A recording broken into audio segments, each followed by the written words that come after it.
kata ku ssaawa 4 ez'enkya ya leero nnaku lwakuna ennaku mwezi 27 Ogwokubiri 2025 nze Henry Mpinda Sempijja nkwaniriza era ntubaza okubeera omulundi wa radio za CBS FM sijagenda ffenna kwa kasaawa zigenda kubeera mukaaga omuzadde omwana ng'amaze P7 azza mukazi we nga tulaba biki ebikoze amawulire nawa sebo lamusa kubatuwuliriza atuwuliriza nkulamuseza nkya ya leero nkwebaza bano mujotosezako engalo nkusasira gwe afunye ebizibu ate era n'enkyusayisa naawe atuuse ku buwanguzi tweyanzege Isirayiri yejjuludde mu kiro ekikeseza olwaleero neyimbula abasibe abasoba mu 600 be yali yagaana okuta ku lw'omukaaga. Kiki ekikyuse okuva ku lw'omukaaga? Ekisooka abasibe bano abasoba mu 600 Abapalestina abayimbuddwa batandise okubasumulula okuva mu makomera ag'enjawulo e Isirayiri nga wakayita ebiseera bitono nga ne Isirayiri nga ne Bahamas bawaddeyo emirambo 4 egy'abawambe aba Isirayiri. Ampuliriza ng'ogoberera okimanyi bulungi nti mu mutendera guno gusooka ogw'ennaku 42 Isirayiri eyina okufuna abawambe 3 kwabo abadde bakyasigaddeyo. Kati emirambo gino 4 gye gifundikidde abantu n'emirambo 33 abayina okuvaayo mu nnaku 82 yadde ennaku 42 zo zigwa ku nkomerero ya wiiki eno. Zaatandika ennaku z'omwezi 19 omwezi ogwa Gatonnya oguwedde. Bw'ogatta ku nkomerero ya wiiki eno ennaku 42 zijja kuba ziggwaayo. Kakati emirambo gino mu bantu 33 ne mu ndagaano kyalambikibwa bulungi nti abamu balamu abamu bafu. Kakati nga n'ennaku tezinnaggwaayo Hamas etuukiriza obuvunaanyizibwa bwayo bonna n'ebawaayo. N'olwekyo okwo kubadde kuseeseetuka ku ludda lwa Hamas kubanga obadde obuuza kiki ekireetedde Isirayiri okwekyusa. Yeekyusa ku lw'omukaaga n'eteekawo obukwakkulizo obupya. Ensonga zaali nnyingi Ssaabaminisita wa Isirayiri Netanyahu ze yawa lwaki yali yeekyusiza ku lunaku olw'omukaaga kuba enkola ebaddewo eri nti mu zino ennaku 42 nti olunaku Isirayiri lweyimbula abawambe Hamas lweyimbula abawambe ne Isirayiri lwesumulula abasibe era kibadde kitambula bwe kityo. Wabula ku lw'omukaaga si bwe kyatambudde. Abantu Hamas yabasumulula mukaaga nga bukyali olunaku ne luziba ne bukya ku Sande n'okutuusa olunaku olw'eggulo nga yo Isirayiri tetadde bantu abo. Mu kiro ekikeesa ku Sande Netanyahu n'afulumya ekiwandiiko ng'awa ensonga lwaki yagaanye okuta Abapalestina. Ezimu ku nsonga ze yawa ng'agamba nti Hamas yali etyoboola abawambe mu kubawaayo ng'eteekateeka emikolo nebawazi certificate nebateeka mu mbeera ng'olaba omusibe anywegera omuserikale wa Hamas amuleese ekiraga nti balinga babadde n'enkolagana ey'amaanyi gye babadde oba babadde babayisa bulungi. Ate mu kiseera kyekimu naddala ku lunaku olw'omukaaga baleese n'abamu ku bawambe abasigaddeyo 2 abatalina kusumululwa mu mutendera guno ogusooka ne babaleeta mu mmotoka ne babaggulirawo oluggi ne balaba bannaabwe nga babasumulula ng'eno abakuuma ababuuza muwulira mutya bwe mulaba bannammwe bo nga kati bagenda. Kakati Netanyahu n'aga nti okwo kutyoboola abawambe ekintu kye balina okwewala oba kye baalina okwewala okusinziira ku ndagaano. Era bwe weegendereza nti ku lw'omukaaga 5 baabakolera emikolo egy'enjawulo mwe baabasumululira nga bategese n'omukolo nga aliwo nene abakuba enduulu Abapalestina. Naye yalimu Omuwarabu ye baamuwaayo mu kyama eri Red Cross. Kati nga Isirayiri yebuuza nga bwe mwakoze Omuwarabu nga mumuwaayo Muwarabu naye mu Isirayiri lwaki n'abaana abalasi bwe mubakola.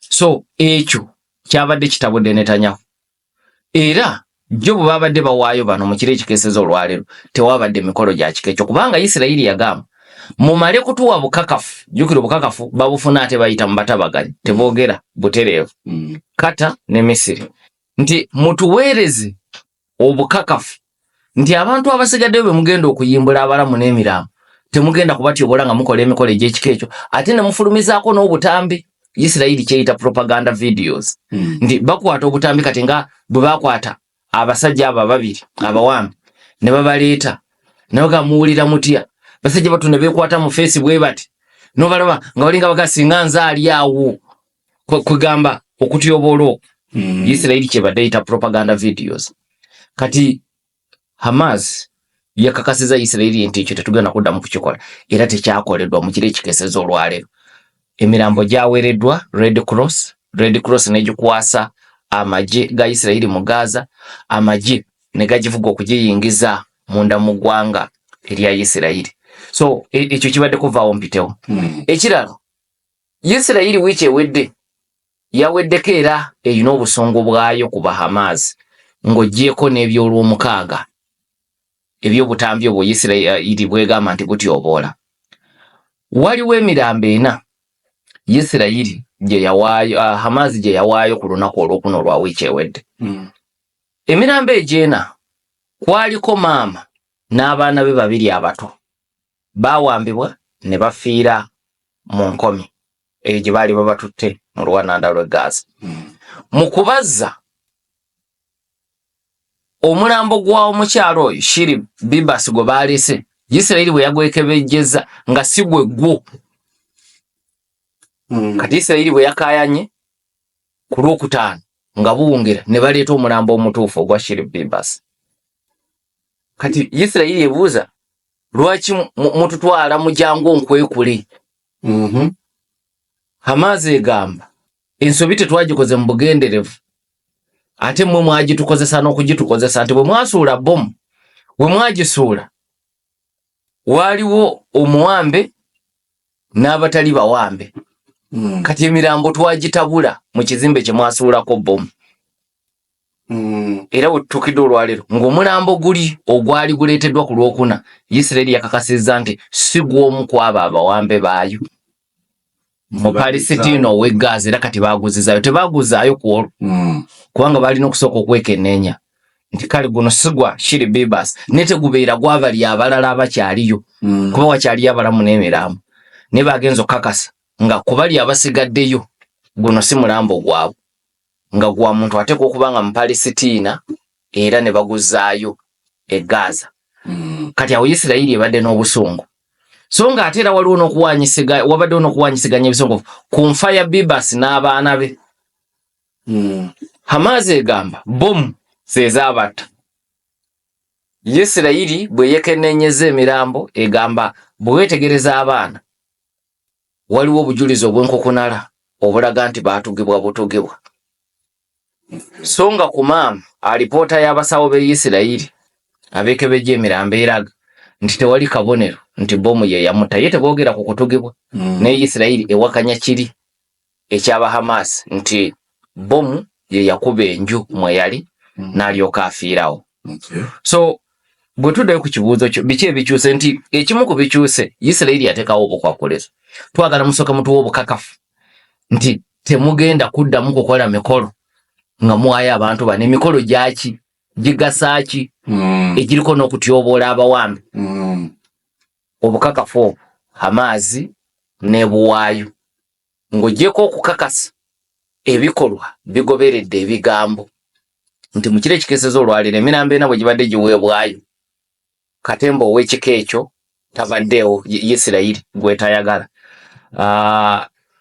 so ekyo kireetedde enkyukakyuka mu nkola gye bakolamu okuweereza abantu bano mpuliriza nga bwe nkugambye nti kaakati emirambo 33 giweddeyo bwe gyaweddeeyo ne ekirala ekyenjawulo ekyabaddewo kwegamba Hamas bwe yakyusiza enkola ne Isirayiri n'ebaako byekyusa ku ludda lwayo kuseesetuka tekwabadde kwa ludda lumu ntera okukyogera temuteeseganyeza ekika kino okuseesetuka tekuba kwa ludda lumu ne Isirayiri yaseesetuse etya nti bulijjo Hamas emala kutaba wambe jukira bwebata ne bakwasa Red Cross nejja mu Gaza ne bakwasa amagye ga Isiraeli agakyalimu amagye ga Isiraeli age Gaza ne gabatwala ate munda mu Isiraeli ku nsalo ku ludda lwa Isiraeli nene bagakwasa amagye ga Isiraeli kati bali ne balyoka babongerayo okubatuusa Tel Aviv ne walala mu malwaliro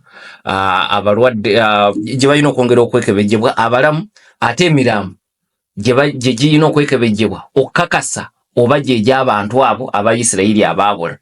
So kakati mu nkola ebaddewo mu nnaku zina ezigenda okubeera 42 nga Isirayiri tesumulula musibe wa Palestine nga abaayo tebannaba kutuuka ku butaka. Naye ku luno ku ssaawa 7 kasita Isirayiri yakakasiza nti Red Cross efunye emiramu n'etandika okuyimbula Palestine. Kuva ku Lwomukaaga n'ekiro ekikeeseza olwaleero n'abasibe awamu n'abawambe abayimbuddwa. Abasibe Abapalestine abaafulumye kati bo balazeewa. Abasibe bano bava mu bitundu bisatu oba Abapalestina abadde makomera bava mu bitundu bisatu. West Bank aba Fatah Party be bakulembera aba Mahmoud Abbas. Okay. Abalala bava mu buvanjuba bwa Yerusalemu. Jukira ekibuga Yerusalemu kikaayanirwa. Isirayiri egamba kyayo, Palestina abasinzira mu West Bank bagamba kyabo. Naye Isirayiri obugwanjuba bwo yabwefuga. Kati obuvanjuba bwe buliko okusika omuguwa. Abapalestina ababeerayo Isirayiri ebafugirayo. Okay. Era yesuula emisango era bangi ku bano abakwate emisango gye babavunaana sina giri eminene egy'okwenyigira mu kulwana wabula egy'okukasukira amayinja abapoliisi nga bazokola ebikwekweto mu West Bank nga polisi ya Isirayiri ezeeyo ne mu buvanjuba bw'ekibuga Yerusalemu. So kati bava mu bitundu ebyo bisatu naye abasinga obungi bava mu luwananda lw'e Gaza. Okay. Kati Hamas mu lutalo lwayo tegamba nti erwanirira Abapalestina ab'e Gaza gye badde ekulembera ye erwanirira Abapalestina bonna. Kyekyo lwaki ne mu nteeseganyiza okuyimbula abasibe tetunuulira b'e Gaza bokka oba ba Hamas bokka n'ab'ebibinja bya Palestina ebirala ebateeka mu nteeseganya zaayo era bazze basumululwa. Kubanga ku nkomerero ya byonna Hamas ne Fatah buli omu ayagala abeere nga ye mukulembeze w'Abapalestina bonna ng'obagasi. So ng'oggyeko nti waliwo ekibagatta Isirayiri bonna mulabe waabwe naye bwe badda mu byobufuzi ebyewaka ate Hamas ne Fatah bali ku mbiranye. Hamas yatwala Gaza, Fatah n'esigala mu West Bank. So kakati ku kibuuzo ky'obuuzibwa baddawa abasinga bakkiriziddwa okudda ewaabwe mu West Bank, e Gaza ne mu buvanjuba bwa Yerusalemu. Ekyokulabira 37 be bagenze mu West Bank, 5 ne bagenda mu buvanjuba bwa Yerusalemu, 467 e Gaza. Nayo inayo 97 mu kusooka omuwendo gwabadde gwakubeera 100 naye ne babassa ekiro kigenza okukya nga 97 ku bo be batwaliddwa e Misiri. Bano Bapalestina era Misiri si yewaabwe. Naye Isirayiri yategeeza Bahamas mu nteeseganya ti abantu abagwa mu kiti kino naddala abali ku misango ng'ebibonezo bye baabawa byakusibwa bulamu bwawe bwonna bwe babayimbula tebaagala badde Gaza, Yerusalemu oba mu West Bank. Balina okubaako ensi endala ebatwala. Kati Misiri ng'omutabaganyi ye ne yeeyama nti nga bakyanoonya ensi endala ebabudamya nze nja kubaaniriza basinziiraawo okusaba ensi endala. N'olwekyo 97 Hamas batutte Isirayiri batutte Misiri. Mu bano waliwo amannya ge tutasobola kubuusa maaso. Mulimu Nail Barghouti myaka 67 egy'obukulu. Mu be bayimbudde bano bonna yabadde akyasinza okumala ebbanga eddene mu nkomyo oba mu makomera ga Isirayiri. Omugatte amazeeyo emyaka 44. Kati bw'obala ku myaka 67 makomera ag'enjawulo Isirayiri amaze emyaka 44, kitegeeza nti obulamu bwe obusinga obungi asinga kumanya makomera ga Isirayiri okusinga ewaabwe. Baluguti yasooka okusibwa mu mwaka gwa 1978. Omusango Isirayiri gwe yamuvunaana kutemula muvubuka Omuyisirayiri omuvuzi wa baasi Mordekai, era ne bamusiba bulamu bwe bwonna. Nga yakamala emyaka 33 mu 2011 ne wabeerawo okuwanyisiganya abasibe. Isirayiri yali yeetaaga omusirikale waayo Sergeant Shalit Gilad. Kati mu kuwanyisiganya tuze kino tukyogerako nti Isirayiri yawaayo abasibe 100 ne bajiwa omusirikale waayo. Kati mbasibe 100 mwe mwali Baluguti. Wabula nga wayise emyaka 3 ate naddamu n'akwatibwa era ku misango egy'obutujju ne gimuzaayo mu nkomi. Kaakati kwe kuyimbulwa mu kiro ekikeesezza olwaliro naye Isirayiri yakiremerako nti tasobola kutubeera kumpi, tasobola kuba Gaza, tasobola kuba West Bank, tasobola kubeera Yerusalemu, kubanga twamuyimbula embeera ze tezaakyuka. N'olwekyo ajja kuddaawo addemu ebikolwa bye bimu, waakiri kaatubeere wala. Nkugamba nti ali Misiri, bano 97 bonna bali Misiri. Be bamu ku 97 abali e Misiri. Nga bwe banoonya amawanga amalala gye basobola okubeerera ddala olubeerera. Omulala gw'otasobola kubuusa maaso. Oyo mbadde nsaba tusooke tujje obubaka buno olyokomere okwaba 97 abateereddwa. Yes, mbalala mulimu Abdel Nasser Issa, y'omu ku batandisi ba Al-Qassam Brigades mu West Bank. Kaakati lwaki tosobola kumubuusa maaso? Mpuliriza nkugambe, Fatah ne Hamas bali kumbiranye. Fatah nebeera mu West Bank, Hamas mu lwananda lwa Gaza. Ate nkugambe ono mutandisi wa Al-Qassam Brigades mu West Bank, kitegeeza yalumba amaka ga Fatah najja abatondamu Al-Qassam Brigades. Jukira Al-Qassam Brigades lyejje lya Hamas. Kati ono muntu munene nnyo eri Hamas nti y'omu. Hamas etandika 87 ne genda ng'egaziwa Gaza ne mumamira, kati ne mu West Bank nesimba amakanda. So omu kubagireetedde okusimba amakanda, kubagireetedde okusimba amakanda mu West Bank ye Abdel Nasser. Kakati we bamusumululidde mu kkomera abadde yakamalayo emyaka 32 bw'ogatta emirundi egy'enjawulo gy'abadde mu nkomi, abadde yakamala emyaka 32. Era wano bamuyimbulidde abadde akyalina ebibonerezo 2 ku misango egya Mukamuvi nga byonna byakusibwa mayisa. Musango ogumu ne bagamba ojja kusibwa mayisa, ne musango omulala ne bagamba ojja kusibwa mayisa. Ono yali wa ku lusegere nnyo ne Yahya Ayash. Yahya Ayash kafulu mu kukola ebyokulwanyisa. Bibomu ebyo ebikolerere Hamas byekozesa, y'omu ku bakafulu ba Hamas. Era nga yeenyigira nnyo mu kuteekateeka ebikolwa ebyokutemula Abayisirayiri mu myaka egy'ekyenda kye bayita suicide bombings. Basindika omuntu tegenda wetulisizeko bomu obeeko n'Abayisirayiri boofa nabo. Kati ono yali ku lusegere lwe nnyo. Kakati bagenza okumuyimbula mu kkomera abadde amazeeyo emyaka 32. Omulala gwe tutasobola kubuusa maaso ye Al-Din Al-Baziyan mu kkomera amazeeyo emyaka 42 gyonna ng'ogigasa. Jjukira Baluguti yabanywamu akendo ye 44.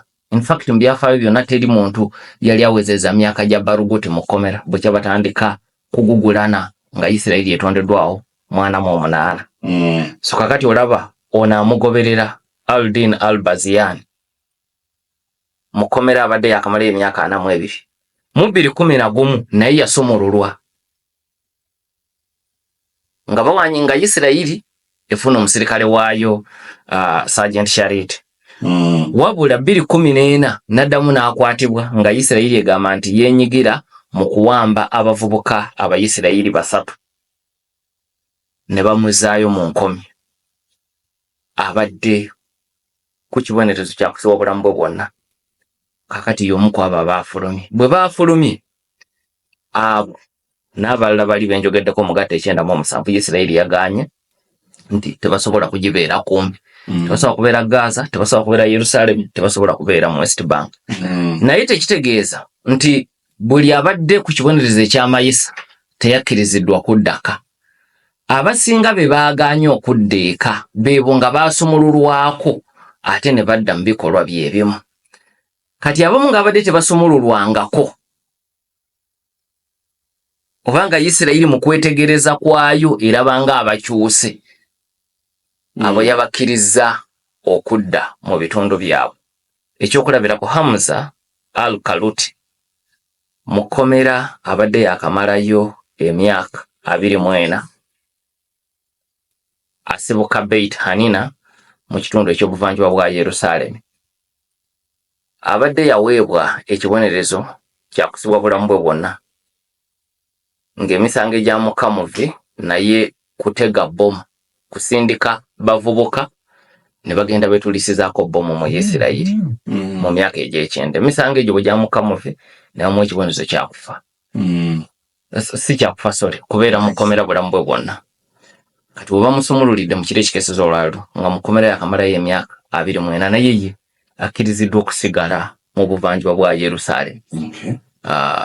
So naye abasinga obungi bo Isirayiri abo yagaana, kubanga n'okukkiriza obukkiriza okubata by'emu ku bintu ebyaliko okusika omuguwa okw'amaanyi nga bateesa ekkata ne Misiri. Mu mbuuzi yaffe eno mulimu ebigambo by'oddiŋŋana.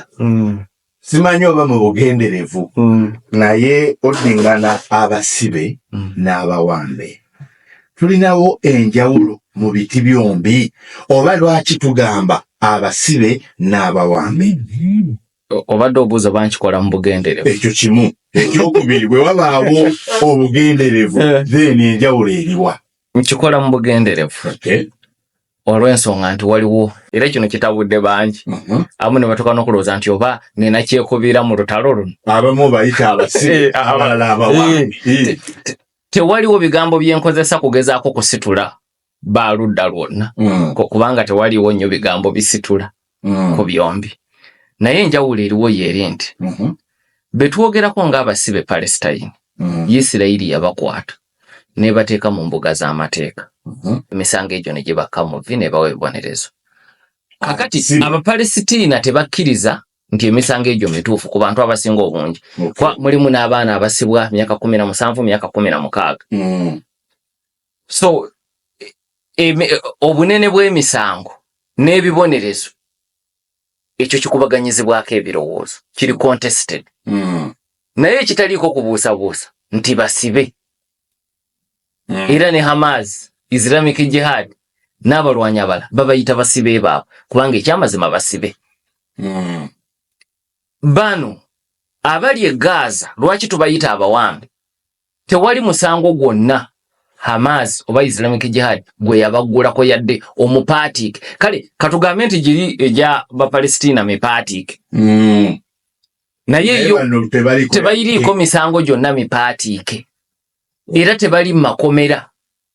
Bakuumibwa bukuumibwa mu mayumba, mu mikwesese, Hamas ne banywanyi bayo nga Islamic Jihad gye babakuumira. So yenjawulo enene eriwo nti oyina abamu nga balina ddala emisango nga balina makomera agamanyiddwa. Olina mu kkomera watu oyinza kuba musibe nga toli mu kkomera. Bwe nkuumira mu kifo ekitali kkomera toba musibe oba mu buwambe. Bwe nkutwala mu safe house oba mu buwambe. Kati bano abasinga obungi bolaba ayimbuddwa mu kiro ekikesezo olwaliro ekkomera mwe babeera limanyiddwa Ofa prison. Era gye baavudde baasi ne zirabwako. Bano abava mu buwambe teri n'amanyiwa gye bafubuutuka. Motoka ziraba bulabi nga zituuka ku kifo bagenda baweerayo. So yenjawulo eriwo. Ekyo tekiriko nakubaganya birowoozo. Eyo basic fact. Abamu bawambe hostages, abalala prisoners. Yes, sir. Dickson n'abuuza nti lwaki Red Cross gye bakwasa abawambe n'abasibe mu kifo kya Isirayiri? Ensonga eri bweti Isirayiri tekkiriza nti Hamas kibiina kya byabufuzi legitimate political party tekikkiriza ekayita kabinja kabatujju ne babeeredde nga bafuga oluwananda lwe Gaza Isirayiri ekyo yagaana okujjukira bano bawangula n'akalulu e Gaza ba Hamas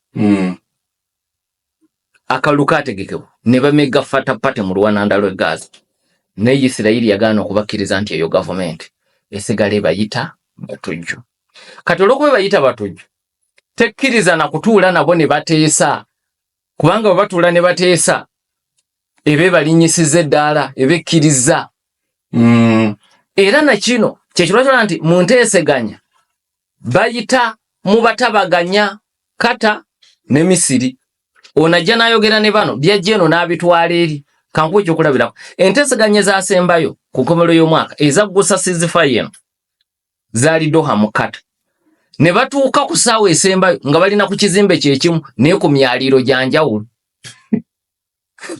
abatabaganya bajja ne basisinkana bano bwe bamala ne bagenda ne basisinkana bali kubanga tebasobola kusisinkana basisinkana babanga abakkiriza nti kino kibiina kya byabufuzi ddala era kirina ensonga ezesimba ze bagoba kati Isirayiri tekikkiriza naye ku ludda lwa Hamas Isirayiri n'okukkiriza ne batuuka ku kino nga bali mu nteeseganya zino eziri indirect eyo nayo nkyukakyuka y'amaanyi era Hamas bakitwala nga buwanguzi baga nti kati ebulayo akaseera katono tutandika okwogeraganya obutereevu obanga ne kino kati kisaasobola okuba ne babeera mu kizimbe kimu e Doha ekyo nakyo kyanjawulo mu byafaayo bya Hamas etondebwawo mu 87 so okuddamu Dickson n'abatuwuliriza kaakati kyekyo lwaki Hamas yadde eriraaniganye kubanga mu Gaza Hamas mweri n'amagye ga Isirayiri mwegali naye Isirayiri teyinza kukkiriza Hamas gye kwasa bawambi erina kusooka walina okubeera waawo omuntu wakati abaawula baleete bakwase Red Cross oba Red Crescent kati ate yo eryoke bakwase Abayisirayiri so kyekigendererwa ekikulu nsonga za diplomacy nti Isirayiri tekkiriza nti Hamas legitimate political force therefore twetaagawo omuntu wakati waffe tetusobola kutabagana nabo principle eri nti tetulina ngeri gye tusobola kutabagana nabo mu mbeera yonna kyekigendere okay kiki ekiddako oluvannyuma lw'abawambe n'abasibe bano okuyimbulwa kati ekisooka nga bwe twogedde nti Red Cross bwe bawaayo mu Gaza amagye ga Isirayiri ne gabayingiza Isirayiri ate ne babakwasa bannaabwe we batuukira wabaawo abasawo abasooka okwekenneenya abalamu n'emirambo naye si be bamaliriza buli kimu kati nkuwa ekyokulabirako nti abaasooka okwekebejja okutandikirwako ku mulambo gwa Shiri Bibas ku Lwokuna tebakizuula nti omulambo si gugwe era ne bakkiriza bulungi omulambo ne gweyongerayo paka Tel Aviv e Tel Aviv bwe gutuuka mu National Institute of Forensic Medicine bakakensa be bagwekebejja ne bazuula nti oyo si Bibas so kakati mu kiseera kino emirambo gyatuuse Isirayiri neeyimbula beeyina okuyimbula naye e Tel Aviv bakyali mu kwekebejja mirambo egyo okukakasa oba ddala abaana be bagamba nti be babawadde beebo kuba kati balina n'ekyokulabirako eky'Olwokuna oluwedde so kati ekisooka kyekigenda maaso mu kiseera kino singa kizuulwa nti ogumu ku mirambo egyo si gwaba abaana aboogerwako ate ekyo nakyo kiyinza okuba ekirala kuba tulabye ekya Bibas ate bwe kyatabudde ebintu kyekimu ku byatabudde ebintu ku lunaku olw'omukaaga kasita Isirayiri ekizudde nti ate omulambo gwe bawadde si gwe omukyalo oyo ampuliriza bamuziise jjo mu ssanduuko emu n'abaana be si ke kalombolombo ne basaze okukikola bwe batyo nti ne mu kufa baabadde wamu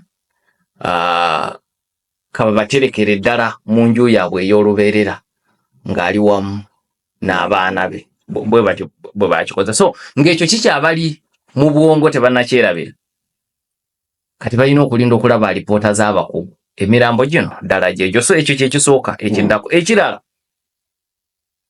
teri amanyi kiddako ku mutendera ogwokubiri. Ampuliriza nkunyonnyodde.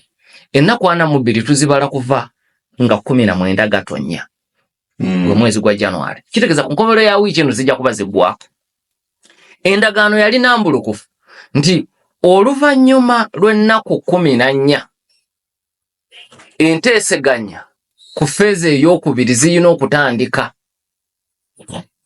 Kati laba ennaku 42 zigenda kuggwako nga tewali kigenze mu maaso. Kubanga Senkulu wa Shin Bet, kitongole ekiketera munda mu Isirayiri, ne Senkulu wa Mossad eketera wabweru wa Isirayiri, baba bateekateeka okusimbula olunaku lwalina lwa 6 nga bateekateeka okusimbula okugenda e Doha beetabe mu nteeseganya zino eza feezi 2. Netanyahu nawaga ate mugenda nkyagenda mu Amerika, ngenda kwogera ne Trump ne Witkoff ombaka wa Amerika ow'enjawulo mu kyondo kya Bwarabu ku nsonga zino zezimu. Ekyo kye kijja okusalawo batuddayo mu nteeseganya za feezi 2. N'agenda kumpi katono amale wiiki mu Amerika n'akomawo. Ne bwe yakomawo bano tebaddanga kata ku nsonga eyo eya feezi 2. So kati twolekedde okumalako ennaku 42 nga n'okuteesa tekubanga. Kati ekibuuzo ekiriwo, ennaku 42 bwe ziggwako emmundu enaddamu okuseka? Kuba endagaano yasirise emmundu okumala ennaku 42 nga wayise ennaku 14 enteeseganya zitandike. Ekigendererwa nti oluvannyuma lw'ennaku 42 zigenda okuggwako nga bamaze okuttaanya ebigenda okukolebwa mu mutendera ogwokubiri. Kati teri amanyi kiki kigenda kukolebwa mu mutendera ogwokubiri. Steve Witkoff, omubaka wa Amerika mu kyondo kya Bwarabu, bwe yabadde ayogera ku ntandikwa ya wiiki eno ku nsonga eno yagambye essaawa yonna asuubira enteeseganya ku mutendera ogwokubiri okutandika e Doha oba e Qatar. Naye ekiriwo mu kiseera kino tewannabaawo mukungu wa Isirayiri yenna asitula kugenda Doha. Doha eri Qatar, sorry. Ntegeeza Doha oba Cairo. So mu kiseera kino tewannabaawo mukungu wa Isirayiri agenda Cairo oba Doha nga yeetegekera okutandika ku enteeseganya zino ez'okubiri. Newankubadde nga Witkoff agamba essaawa yonna zigenda kutandika. Kati nga tezinnatandika, kizibu okusiga ekifaananyi ekituufu ku kinaddako. Oba emmundu ye n'asigala esirise nga bwe bateesa ku feezi 2 kuba obudde bubayiseeko, oba enaddamu nga bwe bateesa kuba n'oli bwe badde bateesa emmundu etokota. Naye waliwo ekiyinza okuwa ku kifaananyi. Netanyahu ku lw'omukaaga bw'ayimiriza okuyimbula Abapalesitiina bano abasibe abasoba mu 600, na kino yakisiinyaako n'aga nti nga bwe tulinda feezi 2 tusobola okwongezaayo feezi 1 mu kifo kya zino ennaku 42 ne tuga tusooke twongereyoko 7 oba 14. Mu ezo tusobola okuwanyisiganya abalamu n'abafu abasigaddeyo bali kati abasoba mu 600. Kwega feezi 1 tugyongere budde. Tugyongere budde. Nejjukira ebyo byali bya feezi 2. Ate akanyebwa ka Hamas akasinga obukulu kali ku bantu abalamu n'abafu. Singa obawaayo nga feezi 1 mugyongezaayo, Isirayiri esobola okuddamu n'ekuba emmundu nga teyina na kye yeeguya. Kati ekimu ku byogi akanyebwa kwogi kwasirizza k'abantu b'okyalina abalamu n'abafu. Kati Netanyahu abagamba twongezeeyo tugire nga tuwanyisiganya. Kubanga jjukira emitendera gino feezi 1, feezi 2, feezi 3 tegirimu buwanyisiganya bantu. Girimu n'ensonga endala. Amagye ga Isirayiri okufulumira ddala oluwananda lw'e Gaza, okukkiriza kuba jjukira Isirayiri efuga oluwananda lw'e Gaza ensalo zonna okwetooloola.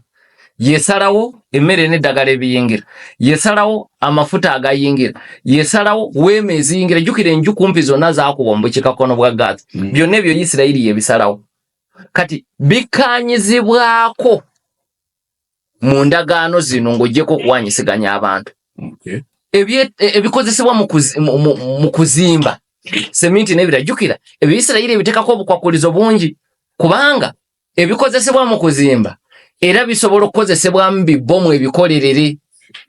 Kati Isirayiri ebiteekako obukwakulizo bungi. Kati baneegamba bagenda kubeera mu weema kati nazo ziriko okusika omuguwa. Omuwendo ogulina okujja ogwakanyizibwako tegunnatuuka mu nnaku zino. Era amaazi nayo wiiki eri eyayita yakaayana, nayo neegamba egenda kuyimiriza enteekateeka y'okusumulula y'okuyimbula abawambe ngera enenya Isirairi ku nsonga eyo. So kakati waliwo kubaganya ebirowoozo ku nsonga ezo. Bw'ogamba nti katuyimbule abasibe namwe mutuwaaba wambe singa baggwayo Isirairi eyinza obutalaba nsonga egituusa mu feezi ya 2 na ya 3 kubanga feezi ey'okubiri n'ey'okusatu ate yolekedde okutabula gavumenti ya Netanyahu. Ampuliza nja kuzzaako emabega. Netanyahu yali agenda okuteeka omukono ku ndagaano eno. Ayina minisita yava mu gavumenti ye. Itamar Ben-Gvir. Gavir bw'avaamu mulimu minisita omulala bafaanaganya ebirowoozo bonna bakulembeze ba bibiina ebyetengeredde. Ye Smotrich Bezalel. Ye n'asigalamu.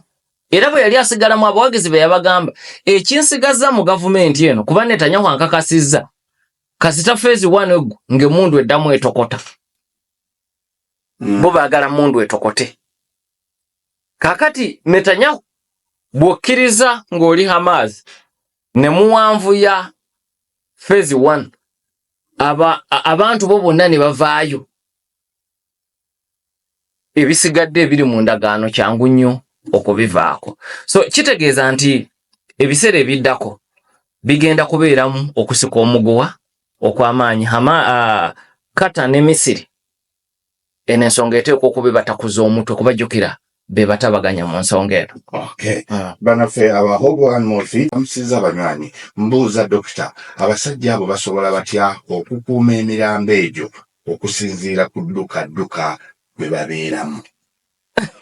Kakati ekibuuzo ekyo bantu bangi bakibuuzezza. Kanso Mutakirwa naye yampeereza ekibuuzo ekyo lwali lunaku lwa Sande. Kanso Mutakirwa ali mu lofaamu yamu ne Kano Fred boogere Makanga. Kanso Mutakirwa naye ekibuuzo ekyo kyamutabula. Naga nti Gaza yenna ndaba mwetoolodde. Bano abantu bafubuutukawa. Kakati era abamu balowooza nti oba babatereka wabweru wa Gaza. Abantu bano bali mu Gaza.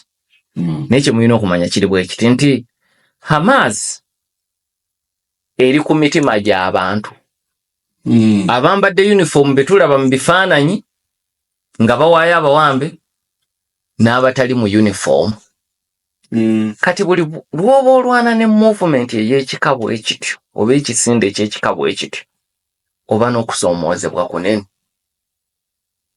Kati Isirairi kwe kusoomoozebwa kwerina nti abantu bano mu Gaza mwebali naye babakweka bati bajja ewampinga talina kakwate ku byabufuzi talina nawe yali abyogereddeko sajja yeekolera mirimu gye gya ku rediyo bw'afaayo ne yeerundira obukoko bwe n'emboozi eyo tayagala na kugyenyigiramu ebyobufuzi tewali naasobolaga nti nalini nawe musanzeeko ng'akubaganya birowoozo ku nsonga eyo. Kati nga bagenda mu nju ye nga atuweeka ekisenge kimu. Ekisenge ekyo tugenda okukuumira abantu. Bwemba enju ya wansi na waggulu bateeke waggulu mu musigale wansi era emirimu mugikole kinnawadda. Baana kwegamba kubanga jjukira obugwanjuba bwonna obukiikakkono bwakubwa obukiikaddyo bwonna tebwakubwa. Bantu bakyaliyo n'amayumba gaabwe. Era bajjukira nti ne Siniwal omukulembeze wa Hamas okuttibwa yali asala ava mu kizimbe adda mu kizimbe. Abajjukira okulaba akatambi awo. Teyalina mu mikwesesa asala mu kizimbe adda mu kizimbe. Ekitegeeza nti mu bantu omwo mwe yali atambulira ayinza n'okuba nga yali yeekukumyemu okumala ennaku. So kakati mu bantu baabwe abo mwe bakuumira abantu bano abasinga obungi. So mu Gaza mweri naye tesobola kgenda mu mitima gy'abantu ate teyazza buli muntu waasula. So mu Gaza muno mwe babajja era mwe babakuumidde. Naye waliwo okukuuma abalamu n'okukuuma abafu. Enjawulo mu kubakuuma omulamu muyingire wali. Kati abafu ate bw'aba yafudde embeera mwe bamukuumira. Ate mbadde ndowooza nti abe basinga n'okuba abangu. Nti omulambo bwe gukazibwa we mugutadde ogumwangu nnyo okuba bano obasuubira okulya obasuubira okulwala beetaaga obujjanjabi ebyo byonna bikompromisinga security yaabwe. So abalamu be basinga n'okuba ab'omutawaana bali kukaza bukaza muteeke wali. So bano baliko okulya okulwala n'obwetaavu bwa bulijjo. Yes. Okay. Naye ate gwe abakuumye bwe bataata toyagala balala mu nju kumanya. Kubanga amawulire gasobola okufuluma. So abalamu be basinga n'okubeerako obunkenke okusinga abafu. Ku 88.8 kya Basafama Radio Buganda. Banaffe abasolo hai Kasubi abuuza Sergeant Shariti oyo kyanjawulo ki kye yalina Isirayiri okumuwanyisaamu n'abasibe 10? Tewali kyanjawulo nnyo kye yalina okujjako okuba nti musirikale wa Isirayiri. Okay. Obanga ku muntu omu wa bulijjo esobola okuwaayo abantu 3 mu 3 ku muntu omu. Oba ne waayo abantu 4 ku muntu omu bamuyimbule. Ate omusirikale waayo eyawambibwa ng'ali mu lutalo alwanirira Isirayiri. Ate nga gyali sina mufu wabula mulamu. Jukira mu kuwamba Shariti abajjukira obulungi abalina ku myaka egiwerako we bamukwatira. Jukira ogenda mu 2015 mu nkomi yali amaze bamuta 2011 mu nkomi yali amaze emyaka 5. Naye bwe bamutwala Isirayiri yatula butuuzi nti katulinde kuteesa. Yagenda mu lutalo olw'okumununula ng'esaanyaawo buli kintu, oba ssinzizo oba ddwaliro oba ssomero oba maka. Nefefetta buli bwalo bwesuubira nti mwali ng'eyagala okumufuna oba mulamu oba mufu yagibula. Kakati kwe kusalawo okuteesa. Mu kuteesa nebanga neetegefu okuwaayo abantu abasoba mu 10. Kubanga kirina n'obubaka bwe kisindika eri abasirikale abalala abalwanirira Isirayiri nti obanga Sergeant basobola okumufiirako bwe bati ekisooka munwana eri ne balumba nga ne banoonya muntu omu. Kati n'ebigenda by'olutalo basooka ne babissa ku bbali kati nga banoonya bunoonya Sergeant ne kigaana. Kati kiwa abasirikale abalala nti ensi yaffe tesobola kutuvaamu. So tayina nti yayina ennyo ekyenjawulo naye kaali kabonero nti oba ku Sergeant basobola okufiirawo bwe batyo okusooka mu kulwana ekyo bwe kyagaana naye nga basobola n'okuwaayo abantu abangi bwe batyo. Kabonero kakulu eri abasirikale abalwanira Isirayiri n'abo abasuubira okuyingira eggye lya Isirayiri okulwana. So semanda okuddamu obubaka obukulu obuli mu ekyo kati kijja kuntwala ne ku kyalo bakyoya. Ensonga ya Bahamazi erabika etabudde bangi. Luba abuuza Hamazi emanya atya nti ono yempinga nga bamutwala teyagenda na biwandiiko bamutwala na bugisi mufungize.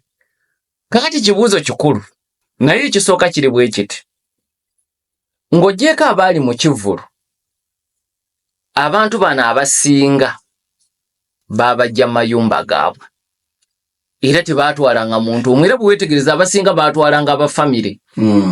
Kati Bibasi gwe njogerako yatwalibwa ye nebba n'abaana baabwe 2.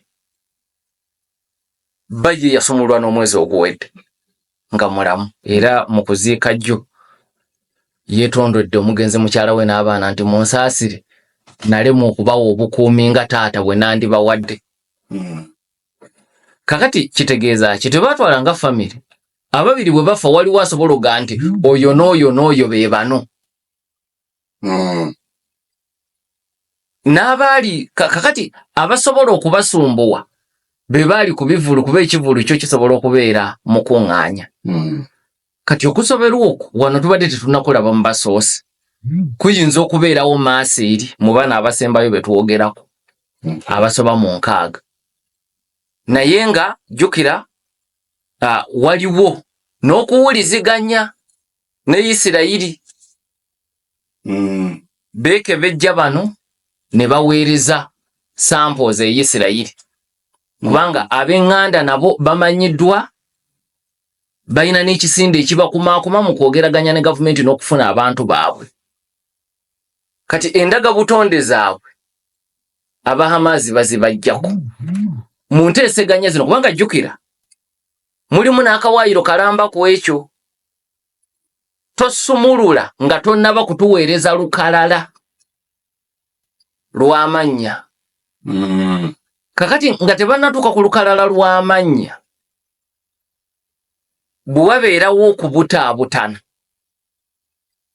sampo basobola okuwuliziganya nejjukira mbeera ya lutalo amaazi yayogera dda ti eyina ekizibu bo tebakozesa simu ku nsonga zino tebakozesa intaneti bwe ba Islamic Jihad ye yawamba balina okusindika mpinga agendeyo ate ng'agendayo mu kwebba kubajjukira amagye ga Isirayiri gali mu luwananda lw'e Gaza batuukeyo batuuse obubaka kati mu kubutaabutaana okw'ekika ekyo mwe baleetedde omulambo omukyamu so ensobi zisobola okubaawo kati laba Hamaazi yawaddeyo n'omulambo nga temanyi na kumanya nti ono muntu waabwe w'e Gaza n'engerowooza ye Bibas so lubakyoya ensobi zisobola okubeerawo n'ekimu ku bibayambye kyekyo nti ekisooka abamu baabajjanga n'amayumba gaabwe kuliko asobola okwogera nti kukubanga n'emirambo baagenda nagyo gye baali basobola okgenda nagyo ku olwo be battira mu bulumbaganyo obwo nga 7 Okitoba abamu baava naawo abamu kati ku mirambo gy'olaagikomawo tebafiiridde mu myezi gino 16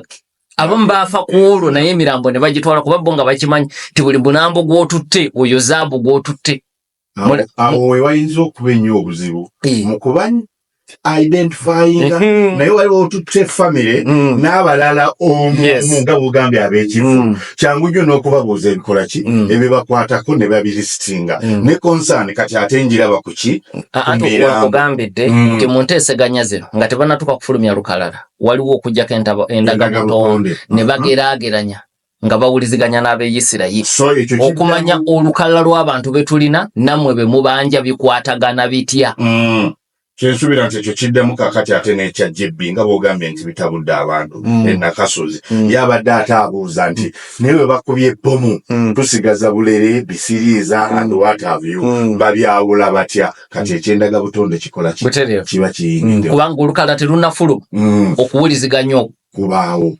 era kubaddemu n'okusika omuguwa kw'amaanyi kati ndowooza tugende America ne Ukraine myaka 3 weekend wakati wa Russia ne Ukraine America ekkaanyiza ne Ukraine egiwa ebyobugagga eby'omutaka kyokka ebbanga si ddene Trump abadde avuma Zelensky atuusa atya okukkaanya naye era kiki ekiri mu kukkaanya kw'ababiri bano ekisooka nzize nkyogera nti enkola ya Trump ya kisuubuzi ebbeeyi giteeke waggulu kazi bw'alamuze mujja kutuuka wakati musisinkani buli omu aveewo nga musanyufu mpinga ng'alowooza adondodde nga ne kazi bw'atunda naye agamba nfunye amagoba twakiraba ku Mexico twakiraba ku Canada era nzize nkyogera nti abalowooza nti olw'okuba Trump ateetera ne Russia nti ajja kugiwa buli kyeyagala baba beerimbye kubanga ye Trump musuubuzi kati asuubula ku lwa Amerika si ku lulwe wabula ku lwa Amerika yeeyina okubanga y'empanguzi yesinga oganyulwa mu bino so kati olw'okuba nti ogwo mwe mutima mwatambulira nze kino tekineewuunyisa kubeera nakisuubira nti eno ali mu kuteetera na Russia naye nga Michael Waltz ali mu kugamba nti Ukraine ejja kutusasula ensimbi ze tutaddemu ng'etuwa ebyobugagga eby'omutaka ako kaali kabonero nti Trump ajja kuseeseetuka era kyekiriwo olwaleero nga babaza ekiwandiiko eky'endagaano ebulako okuteekebwako obuteekebwa emikono abadde avuma bino byonna nga wansi bali mu kwogera kuba kati draft yene esembyeyo ey'olwokubiri gye twogerako ey'endagaano si yeesoose mu wiiki 2 eziyise wabaddewo drafts eziwera nga minisita omuwaniko wa America Bessent bw'aweereza munne bafaanaganya emirimu e Ukraine okutuusa lwe batuuse ku eno kino Zelensky n'akigaana eri Trump n'agaana kino kati gwe bw'oba wakoma ku biri ebigambo kino kikwewuunyisa nnyo naye diplomasi bw'atyo bw'akola nkozesa nnyo ekigambo strategic ambiguity kati gye bitandise okudda ffenna tulabayo nti Trump ne Zelensky bakkaanya nti Zelensky agenda kuwa America ebyobugagga eby'omutaka kino kitegeeza ki kitegeeza kinene eri Russia olw'ensonga nti Russia mu nsisinkano yali ya Saudi Arabia ng'oggyeko ebyokoma olutalo baayogera ne ku bya bizinensi wakati wa Russia ne America era ne bakubaganya n'ebirowoozo ku America bweyinza okuganyulwa mu by'obugagga by'e Russia ne Russia bweyinza okuganyulwa mu bya America. Era kyekyo lwaki Putin mu be yasindika abasatu mu nsisinkano eyo yasindikirako Ssenkulu w'ekittavu kya gavumenti mweteeka ensimbi e Russia okusiga mu bizinensi ez'enjawulo. Yamusindikirako. Kati mu bimu ku by'obugagga ebibadde byogerwako Putin yayogera ne ku by'obugagga ebiri e Donbass mu Ukraine, ye Luhansk ne Donetsk. Kati ne Zelensky ate by'obugagga byayogera ku bimu ku byayogerako byawa Abamerika. Kitegeeza ki? Kitegeeza nti Trump bw'aba waakuteeka kino mu nkola ayina okuwagira Ukraine ebitundu ebirimu eby'obugagga bino bibe byayo kubanga bisigala nga bya Russia ate awo bayina kuteesa na Russia naye kati endagaano yino egenda kuluma naye mu byonna tebiri mu Donbass waliwo ebiri mu bitundu ebirala amasekati ga Ukraine n'obugwanjuba bwa Ukraine n'obukiikadde naye waliwo ebiri mu Donbass ebyogerwako mu ndagaano eno nga kimanyiddwa nti ebyo Donbass gy'osanga nga bivuluuja. Kati byogerwako mu ndagaano eno. Kati Trump aba yeewadde obuvunaanyizibwa okuyamba Ukraine okusigaza ebitundu ebyo, okuyamba Ukraine okugyamu landmines kuba olutalo bwe lubeerawo ebyo tosobola kubyewala zibadde zikozesebwa mu lutalo luno kati muno okusooka okuzitegulula. Obuvunaanyizibwa kati bwa tebukyali bwa Ukraine yokka waliwo eyeeyamye okwetikka omugugu ogwo mulimu n'okuzza obujja ekifo ekyo infrastructure development kubanga ebyobugagga eby'omutaka tojja buzi n'oyiikuula nga bannaffe bwe bayiikuula emubende mu nkola eyo ey'edda eya mukono enjiikuula ey'omulembe guno erimu okuzza obujja ebifo ebyo, okuzimba amalwaliro, okuzimba amasomero, okuzimba enguudo kubanga ba expatriates bojja okuleeta okuva mu America makampuni abo okujja okubeera wano ne bajja ne famire zaabwe baana be balina okuba ne gye banaasomera, balina okubeera n'enguudo ennungi, balina okubeera n'amalwaliro amalungi we balaga. Ntegeerekeka kati ebyo byonna America eba yeeyama okubiyingiramu. So America efunamu nene Zelensky aba akola ki? Afunamu. Kakati endagaano eno era ensonga endala ebaddeko okusika omuguwa ye nnyinga ya security guarantees. Putin Zelensky abadde ayagala okuva lwe batandika okwogera ku ndagaano eno America yeeyame nti egenda kuwa Ukraine obukuumi nti singa kati ekyokulabirako nga Putin bwe yabalumba singa obukuumi obwo bubaawo America ebe eyina okujja mu lubanga lutalo lwayo. Chabasafama radio buga imbi nga nkomawo eyo ku Trump katono nnyo kansatomaliza wano waliwo aweereza message ku bya Israeli gye tuvudde agambye avudde ku Ibn Masud HS simanyi oba HS kitegeeza high school ne obubaka bwo bukulu ndabye nga nsaana mbuddemu ogenda nti bw'otuuka ku Bahamas ogamba bomu enkolerere ate Abayisirayiri n'oyogera bomu ez'akabi ekigambo ez'akabi sinnakikozesa naye kyenkoze ekyo kikyo naye kiri enkolerere ekyo kyange bw'oba oluganda olumanyi bulungi muganda wange oba mwannyinaze aweereza message eno ddira ebigambo by'oluzungu bibiri improvised explosives obivuunule. So sikikola mu kuvoola Bahamas ne Islamic Jihad nkyogera kuba ye fact nti Isirayiri yabeetooloola tebasobola kuzimba factory ekola bomu ya mutindo nga bw'olaba Hezbollah gwali omfuliddeko nga njogera ku bomu enkolerere y'aba Hezbollah okozesa kigambo ki beetooloddwa tebalina amakolero ne sementi okuyingira Isirayiri emuyinako control eyina okulaba omugendo mukozeseza era niraba nga tagenze mu kirala kati kye bakozesa simanyi bw'oba wakulira mu kyalo nga ffe ababeerako mu byalo abaasa amayinja balina kye bayita zibaluti ze batega ku jjinja baluti ebanga bomu kati eyo oyinza kugiyita otyo osobola kugiyita ey'omutindo ne bw'oba owagira atega ne bwoba okkiririza mwoyo atega baluti okwasa amayinja ng'era omukkiririza munyi osobola nti ya mulembe nnyo kubanga yasiza amayinja bwe gati so si mu kubatyoboola njagala emiramwa gino tugitunuulira objectively tuleme kuteekamu feelings so tebalina busobozi bukola kubanga era y'ensonga eyogerwako enkya n'eggulo ne mu misango egiri mu ICJ South Africa gwe musango gwewabira Isirayiri tutosobola kwetooloola banno nga gw'osalawo buli kayingira n'empiso oba ntegeerekeka kitegeereka bulungi so kyekirwaki ebyokulwanyisa bye bayina bingi ojja bisanga nga biri ku ddaala lyazi baluti era amaanyi gaabwe ogalaba mu lutalo tosobola gageraageranya ku ga Hezbollah bonna banywanyi naye enjawulo ogiraba kati njala otandika okugobera olutalo olabe ennwana Hezbollah gyerwana yo Isirayiri gyetasalirawo kyeyingiza mu Lebanon na bano Isirayiri beesalirawo ekiyingira eno so kyekireetawo enjawulo sisinawaana ku bbomu za Isirayiri nti zaakabi naye ekyoga nti ebyokulwanyisa ebisinga bano bambi bakozesa bikolerere si mu kubatyoboola naye ate nabo olina okubawa obubonero nti mu kunyigirizibwa okw'ekika ekyo oba basobola n'ezo okuzikolerera ate osaanye kubawa buwi bubonero kati bwe tuddayo ku kya Trump nti ennyinga ya security guarantees Zelensky kyabadde yeetaaga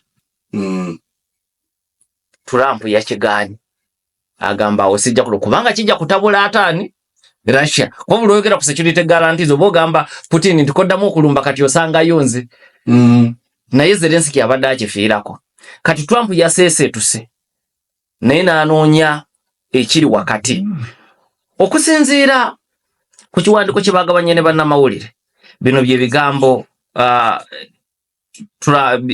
ebiri muno Trump yagambye bw'ati ku lunaku olwokusatu gye bwe yabadde mu cabinet ng'atuuza olukiiko lwa minisita ku nsonga eyo yagambye nti I'm not going to provide security guarantees beyond very much we are going to have Europe to do that ekyo tagenda kukikola ekya security guarantees Europe yeeba ekikola yajja kukola ku birala era mu bigambo ebiri muli mu ndagaano eno America ne Trump bo beeyama kukolerera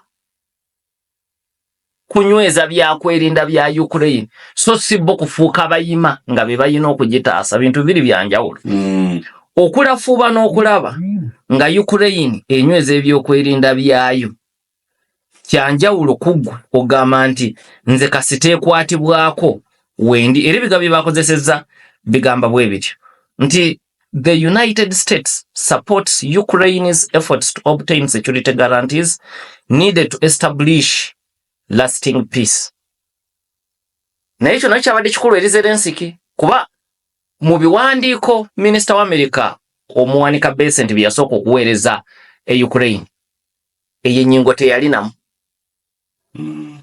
kakati ku luno ne bagiteekamu naye nga bakisiinyaako busiinya naye Zelensky tannamatira naye ku lwokutaano ate kati kagenda mu America kuteeka mukono ku ndagaano eno so yadde tannamatira naye mu mutima gwe musanyufu nti tezifudde adda na lusoggo luli tewabaddewo na kusiinya ku nsonga ya security guarantees kati mu draft yesembyeyo ey'olwokubiri kuba babadde ne draft eziwera olaba nga America ekisiinyaako Trump mu kwongera okukitaanya mu cabinet n'agamba nti sijja muwa security guarantees zisukka kye tuwogeddeko ekisukkaawo Europe bwe basange ku lukalu lwa Bulaaya amawanga bwe baba bakola ekyo kakati Zelensky nkakasa nti endagaano eno ajja genda nayo kubanga enteeseganya zaalimu n'Amerika si z'abantu babiri ab'enkanankana mu international relations kye bayita gunboat diplomacy.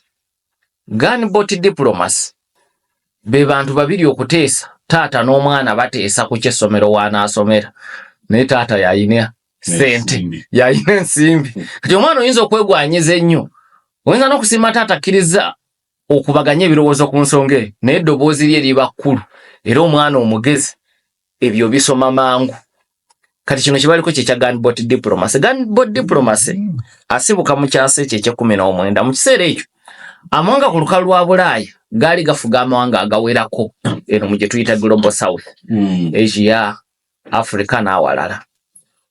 Kakati nga waliwo embeera lwe beefuula abaagala okuteesa naawe gwe bafuga, naye ng'enteeseganya zibindabinda ne basindika eryato eririko abasirikale n'emmundu ez'amaanyi mu biseera ebyo. Kati nga mu byonna balinga abakugamba nti bw'ogaana okuteesa bano boolaba ku lyato lino be bagenda okukiggusa. We wava enjogera mu international relations gye bayita gunboat diplomacy. Okuteesa naye ng'oteeseza mu kutya nga ne gw'oteesa naye akusinga.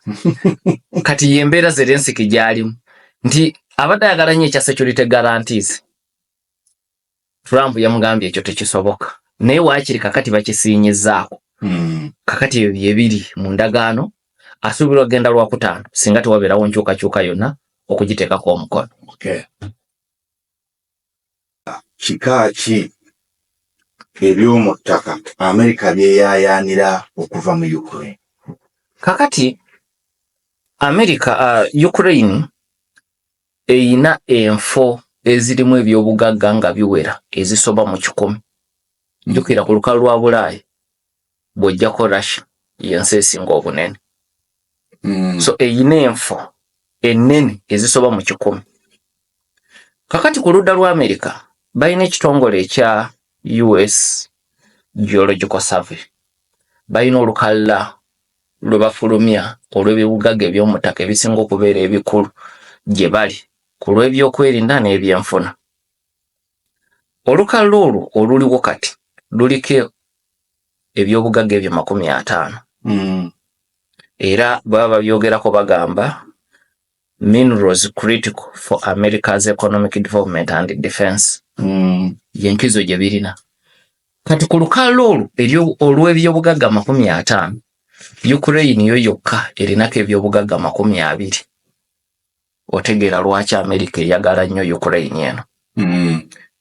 Ekimu ku byobugagga bino oyina titanium yeeyambisibwa mu kuzimba, mu kukola ennyonyi, mu kukola ebyokwewunda n'ebirala bingi. Kitegeeza amakolero mu America agabyetaaga mayitirivu. Asangibwa masekati ga Ukraine, so yetali mu bitundu biri ebikaayanirwa. Era titanium asangibwa mu masekati ga Ukraine akola ebitundu 60 ku titanium agenda katale k'ensi yonna. Bw'ova ku titanium, Ukraine eyina lithium yeeyambisibwa mu kola zi battery ez'ebika eby'enjawulo. Ate era yeeyambisibwa ne mu kukola eddagala. Ukraine ku lukalu lwa Bulaaya lithium yenna afuluma ebawaako ebitundu 1/3 emutuddeko, naye ono mungi ku ye asangibwa mu kitundu eky'Donbass. Kitegeeza America bw'eba yakumufuna eyina okuwagira Ukraine okweddiza ebitundu mwasangibwa. Olutalo nga terunabalukawo, abamu ku bannabyabufuzi Ukraine baali batandise okwogereza Elon Musk asiga ensimbi mu lithium ono we Ukraine. Kati jjukira y'omu ku banene ba Donald John Trump. Era jo cabinet bwe yatudde, Musk gwe mulundi ogwasoose okuyitibwa mu cabinet. Kati abakulu babadde tebategeera nnyo obuyinza bwe butandikira ne we bukoma. Omukyala Suzy Wiles gwe nayogerako chief of staff yabategeeza nga ne mukama we Trump amwegesa amaaso nti oyo mukozi wa president si wa minister yenna. Kwegamba pecking order yagibawadde bulungi. Mukozi, he serves the president, not cabinet secretaries. So byonna byakola tayanukula mmwe president. Kakati jukira department Department of Government Efficiency. Ne ebyo bw'obitera kubbali bya gavumenti mu business baali batandika ddomu operereza. Kati tekikwewuunyisa nga y'omu ku bayinvesita abayingidde Ukraine. Kakati waliwo ebyobugagga bayita rare earths. Bino bya bugagga biwera ebigwa mu kiti ekyo. Byatunzi era bikozesebwa mu makampuni aga tekinologiya, ag'ennyonyi, ag'ebizungirizi, abakola eby'amasannyalaze, bonna babyetaaga. Ukraine nabyo ebirina nga biwera. Waliwo ekyobugagga ekya manganese kikozesebwa mu kukola ebyuma. Waliwo ekyobugagga ekya zirconium nakyo mu Ukraine gye kiri mu bungi mu kukola ebizimbisibwa. Ekirungo kino kikozesebwa nnyo abakola nuclear n'avaamu amasannyalaze n'ebirala. Ekirungo kino bakyetaaga n'ebintu ebirala biyitirivu. Kakati ekyo nakyo mu Ukraine gye kiri. Ukraine eyina ne graphite akozesebwa mu kukola ebyuma, akozesebwa mu kukola amamotoka. Mu nsi yonna Ukraine lyerimu ku mawanga agasinga okubeera ne graphite mu bungi. Ukraine era eyina uranium wankizu mu mabibiro ga nuclear power plants. Avaamu amasannyalaze n'abo baagala okukolamu ebyokulwanyisa. Ate era Ukraine tugimanyi eyina n'amafuta ne gaasi. Kati bimu ku ebyo bye nsobola okumenya ku ebyo ebiri ku lukalala luli olw'ebyobugagga 50 US Geological Survey byeyita minerals critical for America's economic development and defense. Okay. Russia yegamba kikubino. Era endagaano eno etegeeza ki ku lutalo wakati wa Ukraine ne Russia? Kakati Russia nga bwe ngambye ebadde yasuubiza dda America nti neetegefu okukolagana naye okuyiikuula munda mu Russia ne mu bitundu byayo ebiri eno mu Ukraine. Kati kitegeeza nti ekyo kiba kimaze okugyamu omukoosi singa endagaano eno eruma. Kiba kitegeeza nti wali bajja kwogera ku biri eri munda mu Russia. Bino ebiri mu Ukraine kati bibaako okusika omuguwa. Ekirala okusoomoozebwa okulala we kuli nti ng'oggyeko Russia kyerowooza okusoomoozebwa okulala we kuli be ba investor. Trump yagenda kuteeka omukono ku ndagaano naye wamala ogiteekako erina okuteekebwa mu nkola ng'okuyega ba investor mu America nga Elon Musk n'abala okujja okusiga ensimbi. Naye bw'osiga ensimbi eno, ensimbi z'olina okusiga ekyokulabirako okuzimba ebyenjogedde, malwaliro, masomero nga mwetegekera okuyiikula ebyobugagga ebyo olw'oba expatriates abajja okujja. Process esobola okutwala emyaka 10 n'okugenda waggulu. Kati investor aba asuubira nti bwe kintwalira emyaka 10 okusiga nnyina okufunamu emyaka egiwera 50 n'emyaka 50 kakasa nti tewajja kuddamu kubeerawo olutalo wakati wa Russia ne Ukraine. Kakati ne ba investor balina okwegendereza kw'amaanyi kulya kamanye ng'akoza n'owebwa nti omukisa we guli okusiga naye ate n'omukisa gw'okufiirwa munene. Ne insurance companies nazo zibeera neegendereza okukkiriza ebintu byo bisige ewaabwe nga gy'osize wa mutawaana bwe wati. Kiringa oga nti emmotoka yange njisuza bweru teriko na mbwa zijekuma teri na mu garage n'oyagala inshuwe kusasule ng'ebbiddwa. Lwakoze otyo kulaba nga obange yateeseteese n'ababbi mu insurance. Emboozi tebankadde taata. Awangalisa abasajja. 88.8 CBS FM.